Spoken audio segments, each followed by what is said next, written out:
ప్రతి దేవాలయంలో కూడా నిత్య పూజ చేస్తూ ఉంటారు. అలాగే పండుగలు, ముఖ్యమైన రోజుల నాడు ప్రత్యేక పూజలు నిర్వహిస్తారు.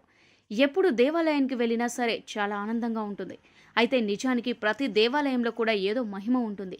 ఒక్కసారి ఆలయానికి వెళ్తే చాలు ఎంతో ప్రశాంతంగా ఉంటుంది. కొండంత బలం మనకి వస్తుంది. పైగా ప్రశాంతంగా ఉంటుంది.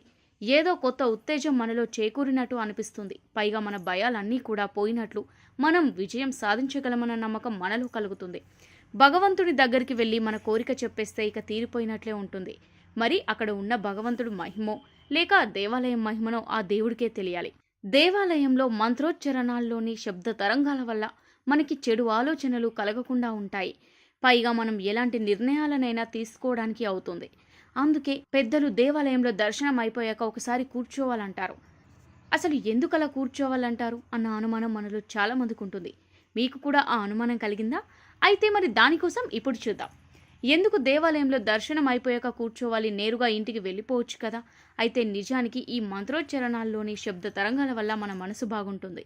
చెడు ఆలోచనలు రావు. చక్కని నిర్ణయాలు తీసుకోవడానికి అవుతుంది. దైవ సన్నిధిలో కాసేపు అలా కూర్చోవడం వల్ల మన జ్ఞాపక శక్తి మెరుగుపడుతుంది. అదే ధ్యానం, జపం చేస్తే ఇంకా అద్భుతంగా ఫలితాలను పొందొచ్చు. ఏ సమస్యకైనా చక్కటి మార్గాన్ని మనం వెతుక్కోవచ్చు. అందుకే దేవుడు దర్శనం అయిపోయిన తర్వాత వెంటనే వచ్చేయకుండా దేవాలయంలో కాసేపు కూర్చోవాలని పెద్దలు చెబుతూ ఉంటారు.